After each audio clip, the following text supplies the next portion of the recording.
मेरे YouTube channel एस्ट्रोनेश पर आपका स्वागत है। नमस्कार, मैं हूं नरेश कुमार। सबसे पहले उन दर्शकों का धन्यवाद जिन्होंने पेज को सब्सक्राइब किया है, पेज के वीडियोस को शेयर कर रहे हैं, लाइक कर रहे हैं और कमेंट बॉक्स में हमें अपनी राय भी भेज रहे हैं।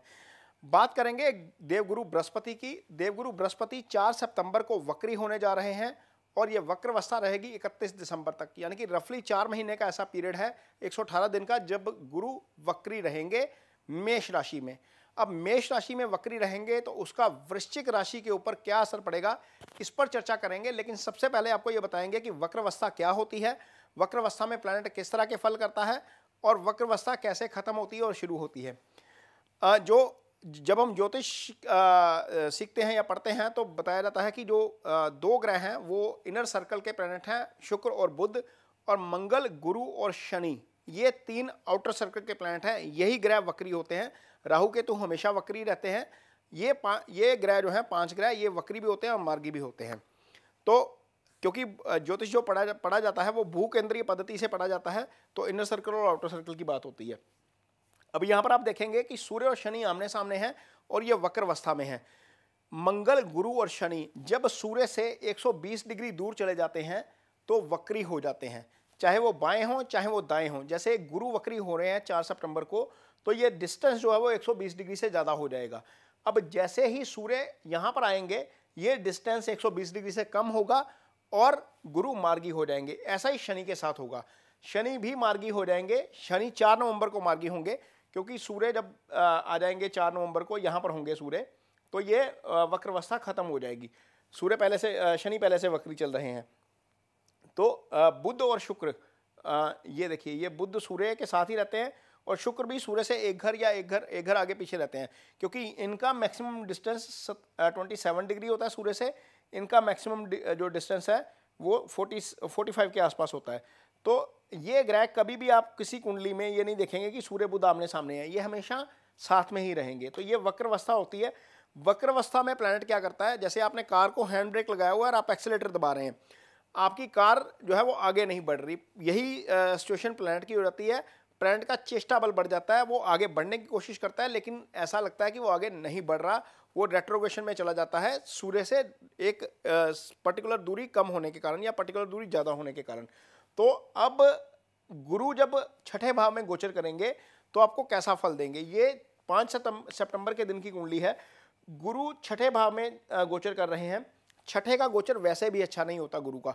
तो वृश्चिक राशि के जातकों के लिए एक तो शनि की 7.5 ढैया चल रही है और ऊपर से गुरु छठे भाव में है, ये सिचुएशन अच्छी नहीं है और वक्री अवस्था में चले जाना और ज़्यादा अच्छा नहीं है।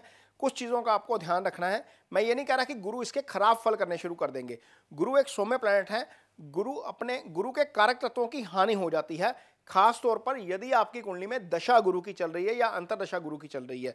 तो क्या करेंगे गुरु, ये धन का भाव है, ये संतान का भाव है, इन दोनों भावों के स्वामी गुरु हैं आपकी कुंडली में। इन दोनों भावों के कारक भी गुरु होते हैं। गुरु भाग्य के कारक भी होते हैं, गुरु आय के कारक भी होते हैं। जब आय का कारक गुरु छठे भाव में जाकर वक्री हो गया, यदि आपकी कुंडली में वक्री नहीं है तो आपको उसका नुकसान हो सकता है। यदि वक्री है तो हो सकता है कि वो आपको अच्छे परिणाम दे, क्योंकि वक्री अवस्था के प्लैनेट जो होते हैं वो ट्रांजिट में वक्री होने के बाद अच्छे परिणाम देते हैं। और यहाँ पर आपको क्या नुकसान हो सकता है, धन भाव, हालांकि गुरु इसको प्रोटेक्ट कर रहे हैं लेकिन वक्री हो गए हैं तो थोड़ी सी धन की हानि हो सकती है, या धन का फ्लो उस तरह से नहीं रहेगा जिस तरह से रहना चाहिए और वहाँ पर आपको हो सकता है कि थोड़ी सी परेशानी हो।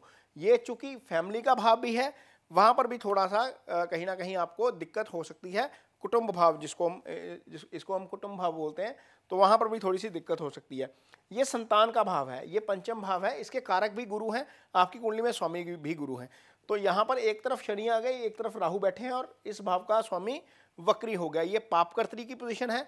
यदि वृश्चिक राशि के जातक संतान के लिए ट्राई कर रहे हैं तो 4 महीने मुझे लगता है कि यहाँ पर आपको इस चीज़ को विराम देना चाहिए। अगले साल जनवरी के बाद करना चाहिए। यदि प्रेगनेंसी हो चुकी है ऑलरेडी तो और डिलीवरी इन 4 महीनों के बीच है तो ये केस कॉम्प्लिकेटेड हो सकता है। यहाँ पर आपको थोड़ा सा ध्यान रखने की ज़्यादा ज़रूरत पड़ेगी। थोड़ी सी एक्स्ट्रा केयर अब प्लैनेटरी पोजीशन के हिसाब से करनी बनती है। अब भाग्यस्थान के कारक वक्री हो रहे हैं तो आप कोई भी इनिशिएट कर रहे हैं, कोई नया प्रोजेक्ट कर रहे हैं, कहीं पर नई जगह ट्राई करना है, कहीं कोई काम कर रहे हैं, तो हो सकता है कि भाग्य उस समय ज़्यादा आपका साथ ना दे। जो काम आपका 10 दिन में हो जाना चाहिए था वो हो सकता है कि महीना, 2 महीने, 3 महीने भी ले ले। यहाँ पर चीज़ें डिले हो सकती हैं क्योंकि जो भाग्यस्थान के कारक हैं वो वक्रावस्था में छठे भाव में अशुभ गोचर में है।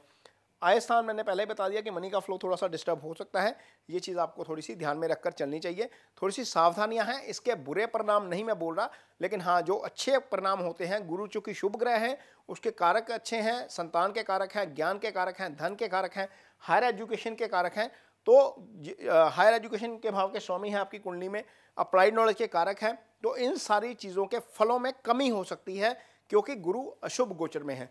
तो वृश्चिक राशि के जातकों के लिए ये गुरु के वक्री होने का परिणाम रहेगा 4 सितंबर से लेकर 31 दिसंबर तक। ये वीडियो आपको कैसा लगा इस पर कमेंट बॉक्स में अपनी राय जरूर दीजिए। यदि ये वीडियो अच्छा लगे तो इसे शेयर जरूर करिए, पेज को सब्सक्राइब जरूर करिए। इसके साथ ही मुझे दीजिए इजाजत। नमस्कार।